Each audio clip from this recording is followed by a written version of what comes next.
ก็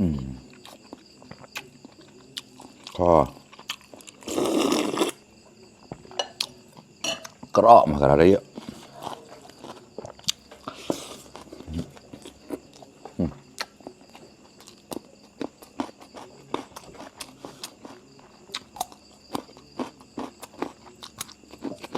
มังเอิญสำนีฮอร์อ้าวสวัสดีทุกคนครับไก่เราตะเยี่ยงวันนักลิงเชียร์ปอนปลาโหนงก่อนหนึ่งนะเมย์เป็นกับปุ้ยฮันแน่กันนะเพื่อเกี่ยหอมแต่เมย์เบ้าเมย์เบ้าได้กวาบเลยนะฮันแน่เรินเรา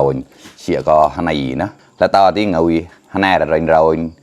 ดูเรินเราแล้วหอมก่อนนะเชียร์ก็ได้ดิ้งปลาอย่างก็ฮันแน่นะทำไมหอมเดี๋ยวเซตจอบนะการลิงเชียร์ก็มุนจอนนะแขวนนะปลายเราตะเยี่ย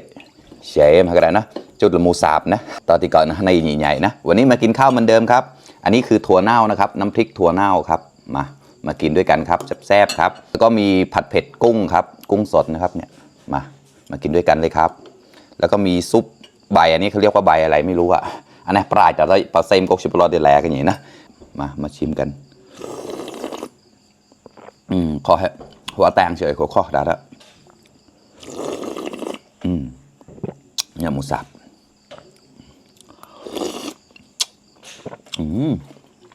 อร่อยไก่ชื่อกระตอบแล้วเนาะไก่นกแรกกูเชียร์ที่พันเดอร์ไหลเดอร์แชร์กับหมูต่อเราได้เยอะนะต่างกูนกแล้วแกอร่อยแกลนั่นที่เชียร์ไม่น่าแกลก็ได้นะไม่เบาอ่ะนะถ้าหรอกไม่เบาอ่ะนะฮอมเป็นกับปุยที่ตามไม่มาวันอ้อมไปฮอมปะไม่ตารีกับเราเนี่ยฮอมมาหรอกไม่เบาอ่ะนะปองตามันยี่แล้วข้าวร้อนมากครับ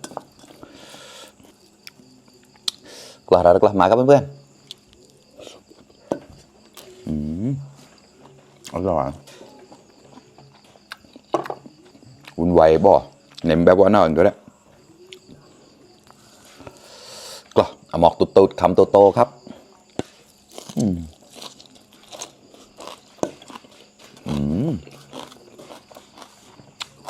ร้าวหมดเลยข้อบ่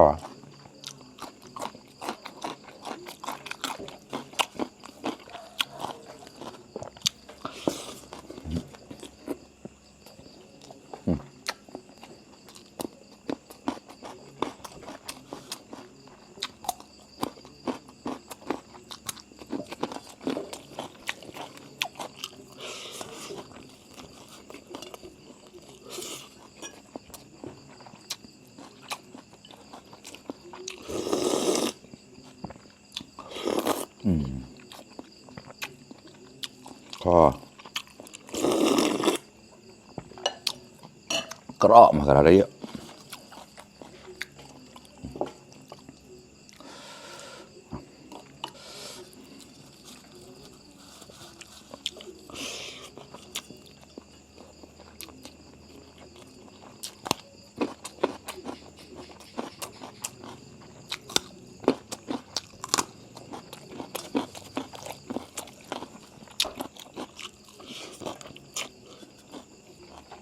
เสียปังกระเต้าเลยเปลือยเนี่ยเราเลย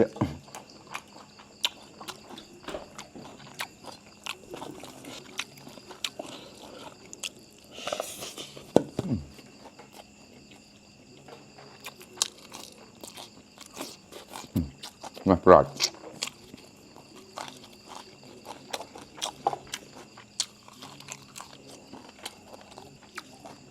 ผักคะน้าเราละ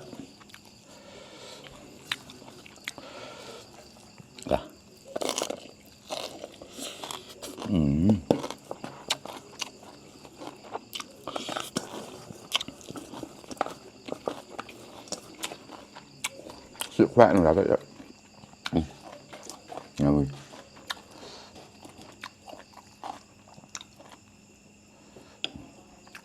mà rồi đó rồi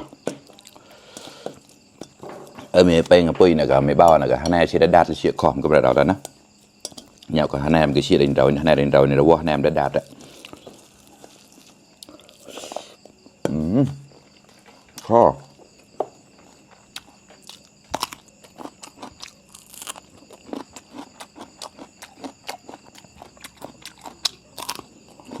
này sâu làm sao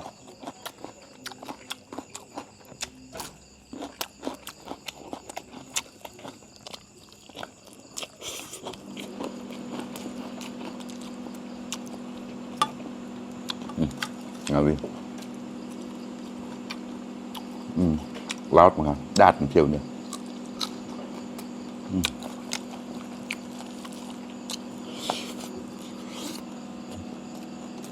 bao tạt